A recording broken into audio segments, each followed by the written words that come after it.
Welcome to Locked On Warriors. On today's show, Steve Kerr tells us why this team reminds him of those title teams from 5 years ago, and then how the Warriors beat the Lakers to open up the season. That's all coming up next. You are Locked On Warriors, your daily Golden State Warriors podcast.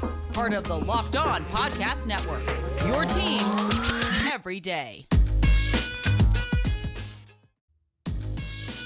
All right, it's a Wednesday edition of Locked On Warriors, the only podcast bringing you the latest on the Warriors every day, Monday through Friday. I'm Wes Goldberg. However you may be listening on YouTube, Odyssey, or on your favorite podcast app, thank you for making Locked On Warriors your first listen every day. Got a great show for you today. We're going to talk about Jordan Poole, Steph Curry's triple-double, how the Warriors beat the Lakers, and then some problems that the Lakers are facing early on and how that could impact Golden State's chances in the West. But let's just start right away with a recap of last night's opening night. The Golden State Warriors beat the Los Angeles Lakers at Staples Center 121-114. The Warriors go up 1-0, undefeated on the season. Nice start for the Warriors. Steph Curry, 21 points on an off-shooting night, 5 of 21 shooting. Did finish with a triple-double with 10 rebounds and 10 assists.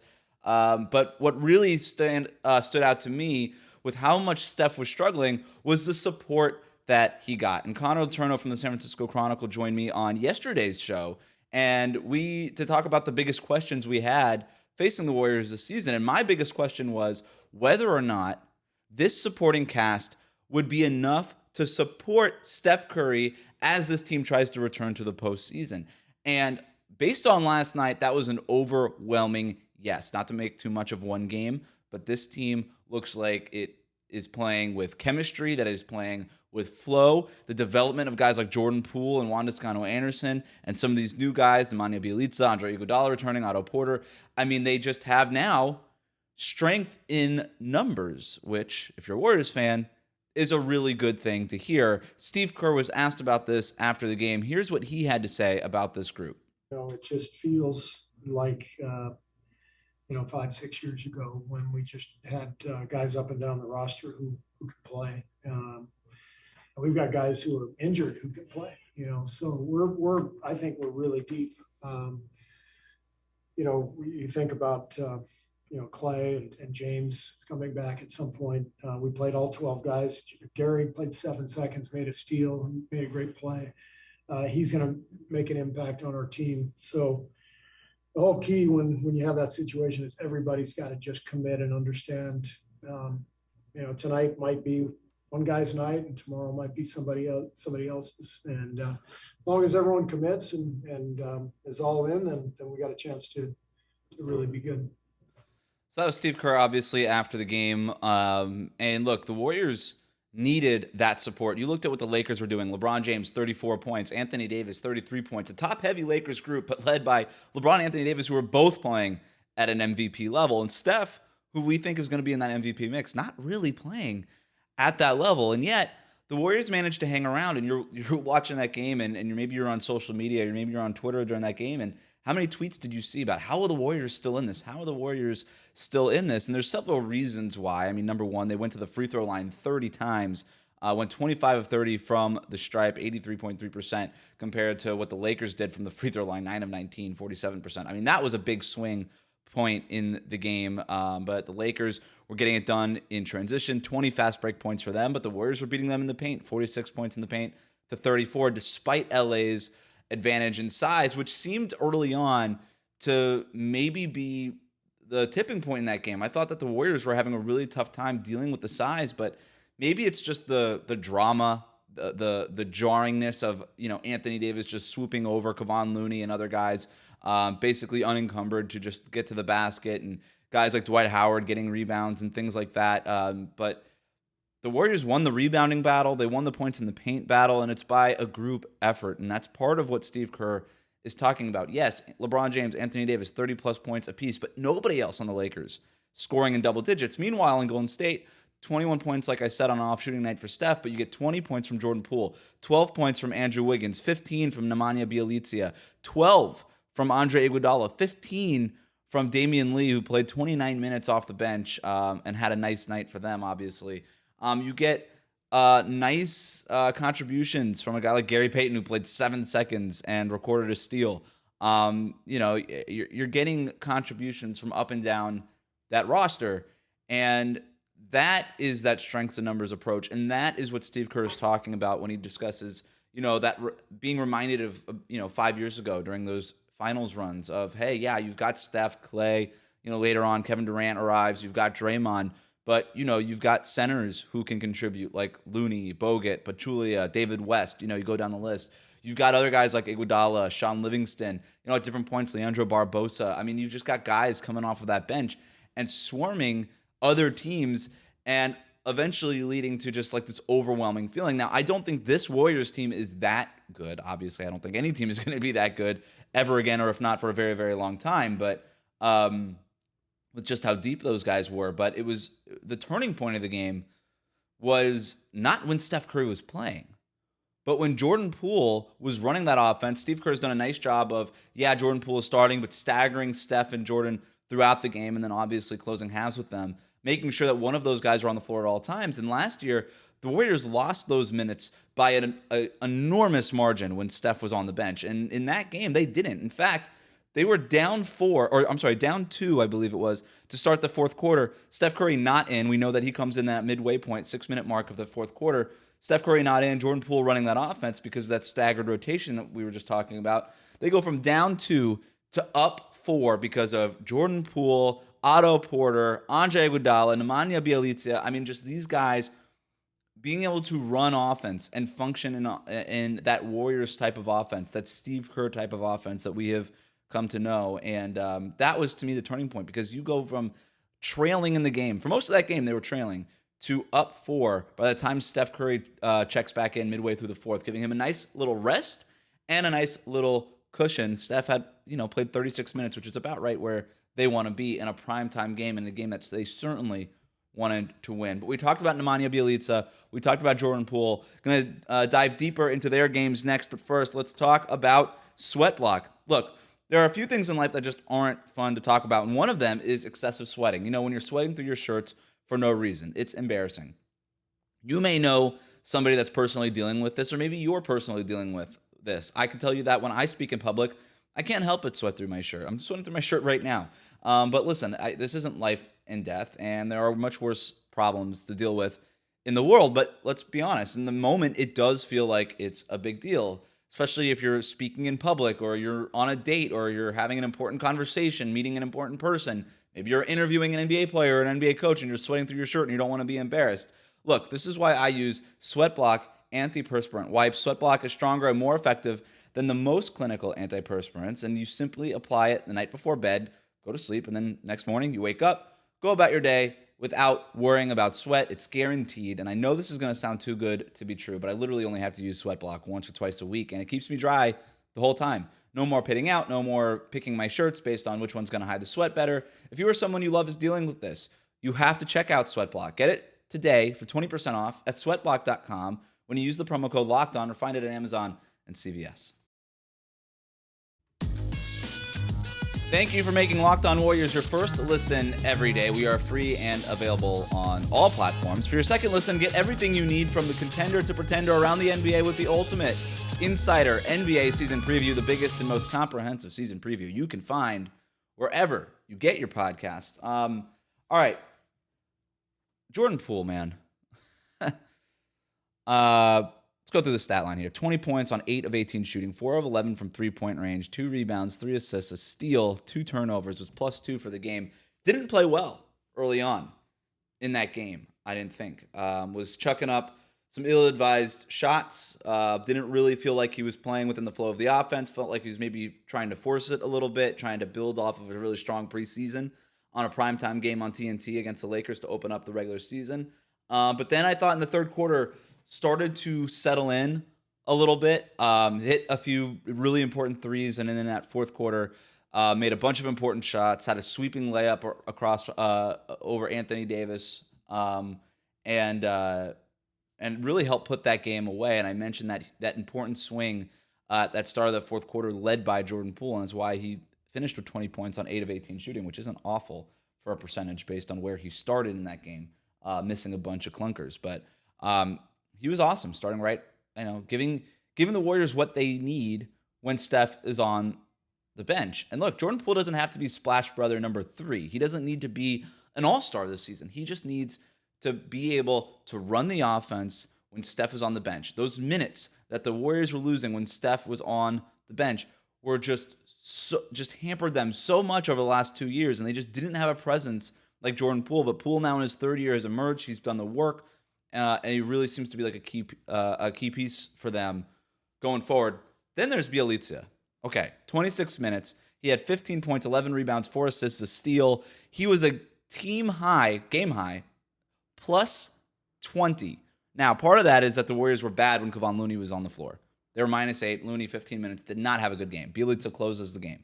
Was in the game during their most important stretches. But look, this has been a home run signing for Bjelica, and I don't mean to jump the gun on it.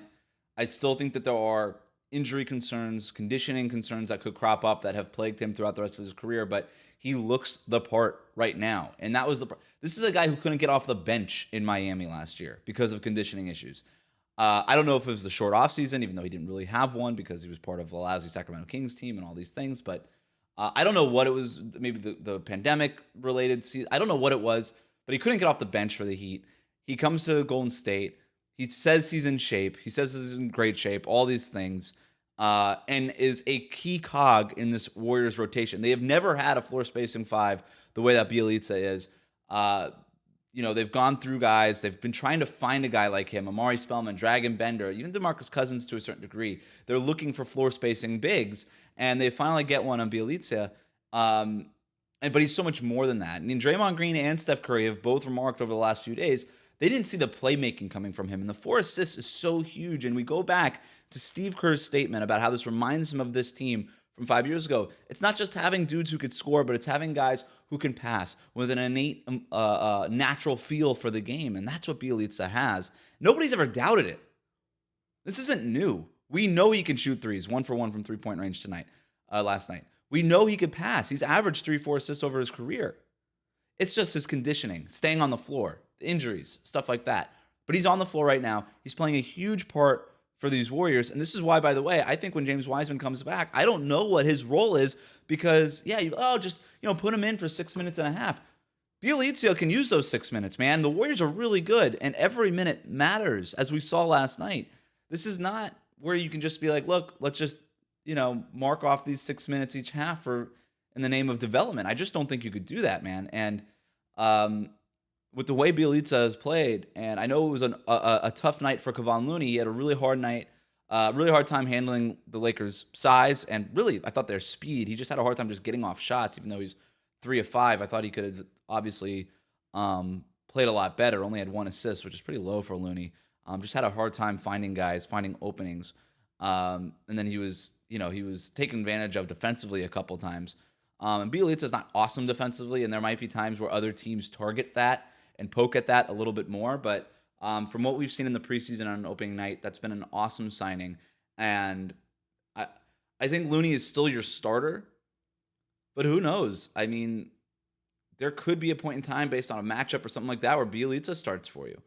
He certainly closed the game last night, and I suppose that's more important. But right now, those are your 2 centers. And then obviously you can always go small with Draymond, even Juan Toscano-Anderson at the 5. We didn't see much of that last night. But really, really good games from both of those guys. And that's why Bjelica, I was going to make Jordan Poole my player of the game. I'm so impressed with him. Just the confidence he's playing with, just that ability to bounce back from an off start and become sort of that swing factor late. But Bjelica was just good throughout the game. So you know what? Player of the game goes to both of them, Jordan Poole and Nemanja Bjelica. And shout out to Moses Moody who got the game ball. Saw that on Steph Curry's Instagram. All right, coming up, just some comments on how the Lakers looked. I know this is not Locked On Lakers, but this matters for the Warriors. Why? Because they're in the playoff mix again. And it matters what these other teams look like in the West and how that's going to impact Golden State's chances going forward. That's all coming up next. But first, let's talk about our friends at Built Bar. Did you know that Built Bar has a ton of delicious flavors? There's something for everybody.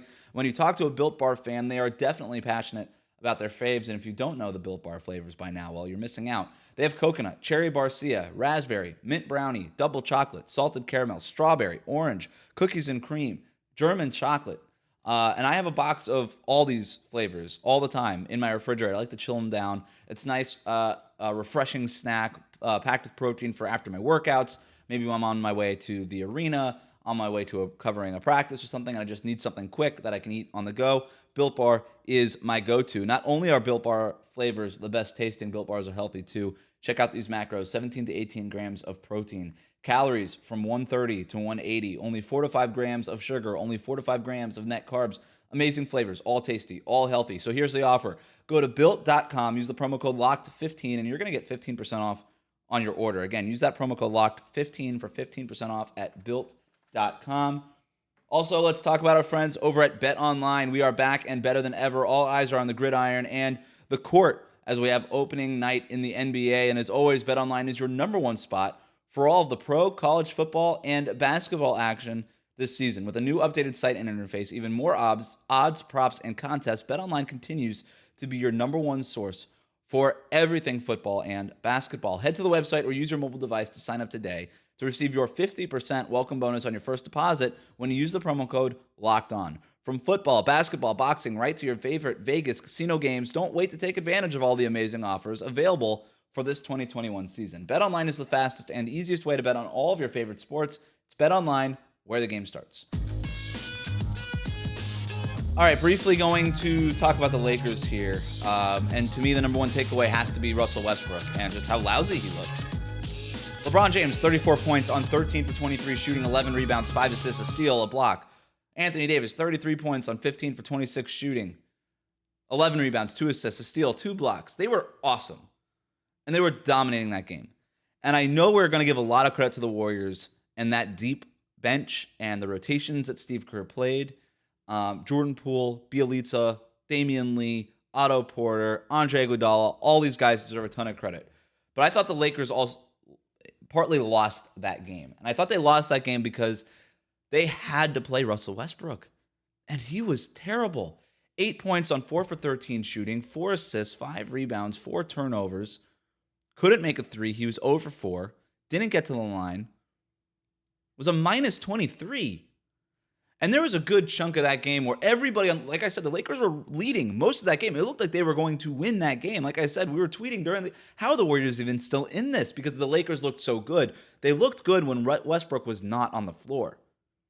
And for most of that game, the only Laker with a negative plus minus was Russell Westbrook. He was terrible. Now, I saw a tweet the other day, and I wish I remember who it was, but somebody looked up his game score and all this stuff, which is sort of this cumulative score based on all stats and advanced metrics and things like that given to a player game to game. And this was like the 8th worst game Russell Westbrook has ever played in his career. And the last time he's played this poorly was when Kevin Durant was in Oklahoma City. So Russell Westbrook is not going to be this bad all the time for the Lakers. But it's not a good sign for the Lakers that he's playing this poorly on opening night on national TV in a primetime game against a team that they are going to be competing with in the Western Conference. It's great news for the Warriors. And I love how they handled him. They basically looked at Russell Westbrook and said, hey, man, we're not worried about you. Take that shot. They completely sagged off him, completely ignored him on offense. The only time Russell Westbrook was ever a factor, or is ever a factor really at this point of his career, is in transition. And he wasn't even very good in transition, was not making good decisions, was not on the right place on the floor, really struggled. And look, I thought that, the Warriors made that run in the beginning of the fourth quarter when they swung the game. And I'm just like, look, Russell Westbrook was on the other side of the floor. For the Lakers, he was in there. And they took him out in the middle of that fourth quarter.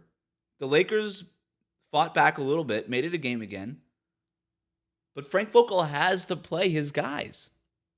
Vogel has to play his stars. He has to play Westbrook. And so he puts Westbrook back into the game. And the Warriors go on another run. Watch that game again. Every time the Warriors went on a run, every time they got it back to being close, it was Westbrook being in the game. And it didn't help that the Lakers didn't play a ton of... They played a lot of minutes with Anthony Davis at center, but then you get 13 minutes for DeAndre Jordan, 13 minutes for Dwight Howard. That's 16 minutes where Anthony Davis isn't playing center. And that... Or I'm 16 minutes. I'm terrible at math. 26 minutes where Anthony Davis is not at center. Those are a lot of minutes against a good team. So I thought the Lakers could have won that game. I do. If they had just played Anthony Davis at center and taken Westbrook out of the game. But I don't know how you do that if you're Frank Vogel. And that to me is going to be the big question for the Lakers. Not just Russell Westbrook, how he fits in. That's obviously the biggest question. But when he is having a bad night.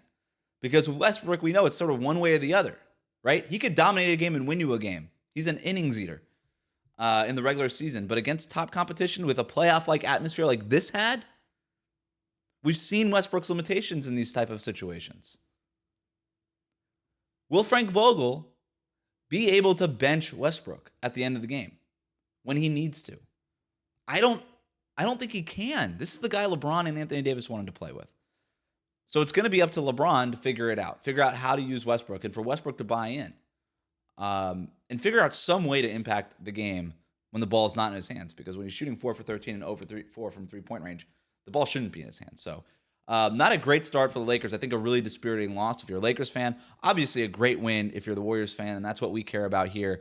We're going to have a mailbag later on this week and also next week. So if you want to participate in that, all you have to do is leave a 5-star rating on Apple Podcasts and leave a review. And then in that review, leave your question in that review. I guarantee you, if you do that, your question will be answered. Of course, you can always leave questions in the YouTube comments, or you can tweet them at me at WC Goldberg. But that'll do it for us today. Remember to subscribe to new episodes of Locked On Warriors on YouTube and wherever you listen to podcasts. Comment, leave a 5-star rating. Reach me on Twitter at WC Goldberg. Thanks for making Locked On Warriors your first listen every day. Now make your second listen Locked On Fantasy Basketball. Josh Lloyd hosts the #1 daily fantasy basketball show on the planet. It's free. It's available on all platforms.